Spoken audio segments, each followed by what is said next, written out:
Bonjour chers amis, comment allez-vous? Alors suite à ma vidéo où je parlais un peu des pasteurs, je décriais un peu quelques-unes de leurs réactions qui n'étaient pas du tout, on va dire, saluables et louables. J'ai reçu beaucoup de commentaires, des gens qui viennent pour te dire merci pour ton discernement, merci pour tes conseils. Il y en a qui viennent pour t'insulter, pour te dire, en tout cas beaucoup de grossièreté dans leurs injures. Et puis il y en a qui viennent pour te donner des leçons. Tout ça on prend. Et je n'ai pas pour habitude de répondre aux commentaires. Non. Parfois, je réponds directement. Mais venir répondre comme ça, avec le nom des personnes, je l'ai fait exprès parce que il y a des leçons dans les commentaires qui m'ont adressé. Donc, première personne, voilà son commentaire. Qui es-tu pour venir juger les hommes de Dieu? Fais attention. Ma sœur, merci beaucoup pour ton commentaire. Et je vais te répondre parce que à travers ce message, des gens peuvent trouver, on va dire, des gens peuvent se retrouver et puis ne pas commettre la même erreur. Vous savez quoi? Certains hommes de Dieu seront punis par Dieu à cause des fidèles. À cause de ce que vous, les fidèles, vous ne les aidez pas. Et il n'est écrit nulle part de ne pas conseiller un homme de Dieu. Surtout quand vous voyez vous-même qui va à la dérive. Oui. On juge tout le monde. Nous, les êtres humains, on va juger les anges. Je vais citer que des passages. Parce qu'il y en a qui disent, oui, est-ce que tu lis la Bible? Quelqu'un qui ne lit pas la Bible, est-ce qu'il peut avoir le discernement pour venir parler? Alors, je vais juste citer des passages, et puis si possible, ajouter des versets. Vous allez aller lire. Nous les hommes, c'est nous qui allons juger les anges. Si je peux juger un ange, pourquoi ne pas juger mon frère dans le sens de l'amener à comprendre que ce qu'il est en train de faire n'est pas bon? Alors, en général, pour ne pas dire, dans la grande partie des cas, ce sont les fidèles eux-mêmes qui regardent leur pasteur. C'est vous qui les avez hissés à un piédestal. Vous les avez mis à une hauteur comme un drapeau sur un mât. Au point où eux sont en haut, ils vous regardent du bas et ils n'arrivent pas, on va dire, à prendre soin de vous. Quel est le rapport qui devait exister entre le pasteur et puis le fidèle? Allez-y chercher. Quel est le rapport? Sur quoi on doit calquer le rapport du pasteur à un fidèle de l'église? Allez-y lire vos Bibles. Les pasteurs sont des bergers. Ce sont nos serviteurs. Normalement, ils devraient se promener de maison en maison, nettoyer nos pieds, laver nos pieds comme le Christ l'a fait, être à nos soins. Mon fils, tu manques de quoi? Et s'ils peuvent aider, ils aident. Regardez un peu le rapport du berger et du troupeau. Le troupeau est là, avec le berger au milieu d'eux, il prend soin d'eux. Mais vous, vos pasteurs, à cause de ce que vous dites et de ce que vous faites, ils ont créé une psychose dans l'église qui fait que quand vous le voyez, vous vous agenouillez comme ça, vous vous couchez. On vous dit, c'est pas bon, lisez la Bible. Aucun ange n'a accepté qu'un être humain s'agenouille devant lui. Même Pierre n'a pas accepté qu'on s'agenouille devant lui. Le Christ n'a pas accepté qu'on s'agenouille devant lui. Mais vous là, vos pasteurs là, vous agenouillez, vous rampez. Bon, bref. Donc, ma soeur Anne, tu sais, je ne suis pas en train de juger les pasteurs. Au contraire, il est grand temps que dans les églises, il y a des personnes qui, à cause du fait qu'elles sont lucides, parce qu'elles lisent la Bible, attirent l'attention de leurs hommes de Dieu sur la manière dont ils se comportent envers les chrétiens. C'est juste ça, hein. Ce n'est pas un manque de respect. Ce n'est pas une manière de les juger, non. Apprenez à dire la vérité à vos pasteurs. Ne les hissez pas comme ça en haut et puis eux vous regardent du haut comme si vous êtes des moins que rien. Mais après, c'est à cause de vous qui sont comme ça. Je vais vous raconter une histoire pour répondre à Anne Guédé. Vous savez, vous connaissez Idi Amin Dada, ça c'est mon ami Gianni, que je salue au passage, qui m'a raconté l'histoire. Mais cette histoire est remplie de bonnes leçons. Il y avait un président qu'on appelait Idi Amin Dada, un sadique. Il traitait ses sujets, il traitait les ministres autour de lui, en tout cas, il traitait les gens qui travaillent avec lui comme des moins que rien.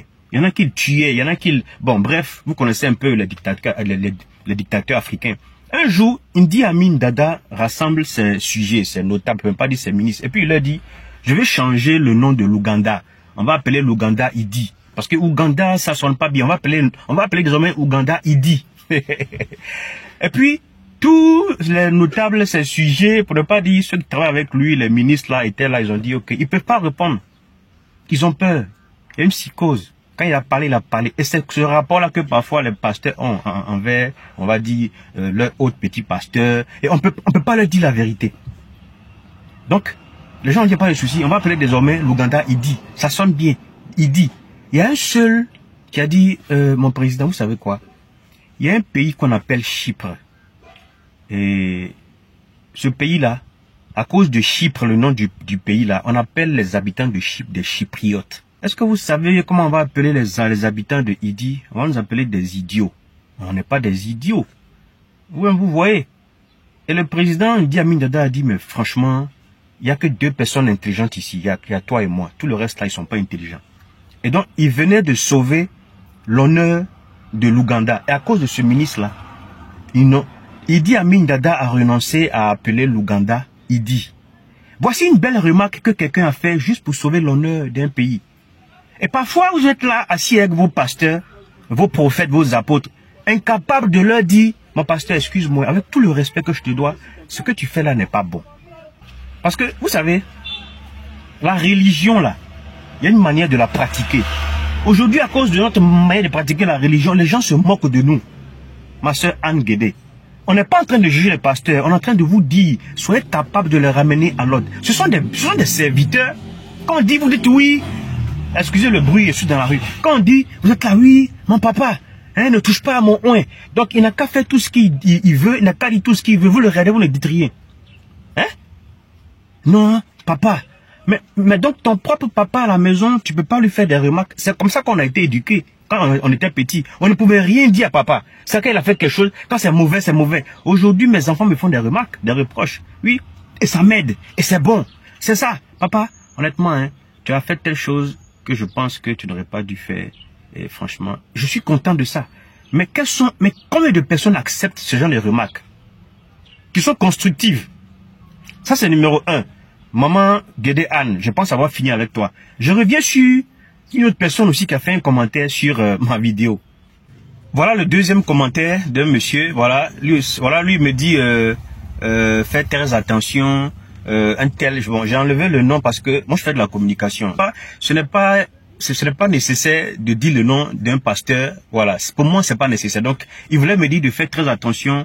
Il me dit oui que mon ami, toi qui me dis que le pasteur n'est pas mon camarade, j'ai pas besoin qu'il soit mon camarade pour lui adresser des remarques sur la manière de gérer, on va dire, les fidèles de Dieu. Oh que j'aurais souhaité qu'il soit mon camarade.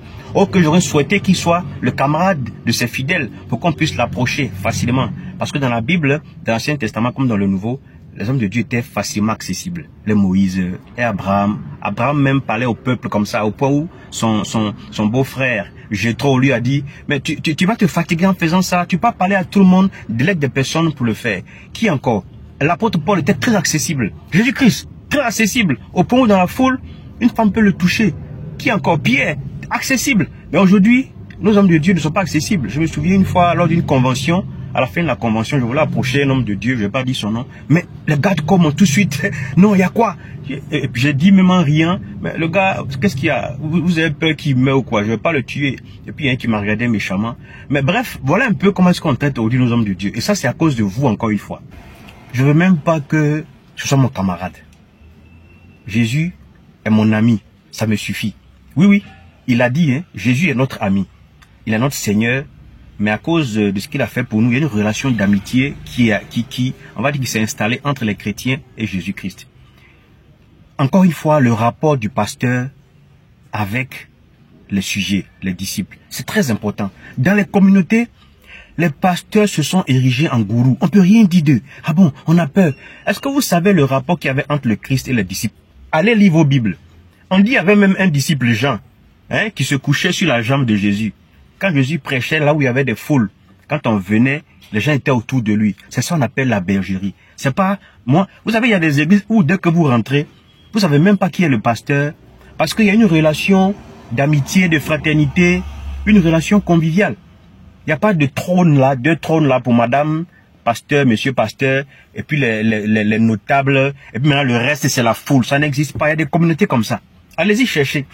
Le pasteur même dit, appelez-moi berger, appelez-moi serviteur. C'est ce qu'on veut créer aujourd'hui. Et quand vous hissez à cette hauteur-là, à haute voix, c'est-à-dire qu'eux, ils entendent Dieu. Comme je vous parle là, Dieu les parle comme ça. Eux, ils écoutent Dieu. Eux, ils mangent à la table de Dieu. Et puis, ils sortent, ils viennent vous dire, j'ai mangé avec Dieu. Voilà, si même c'est vrai. C'est quel objectif tu veux atteindre en disant, moi, je mange avec le président Trump. Hein. C'est qu'est-ce que tu veux atteindre? C'est celui-là qui me disait...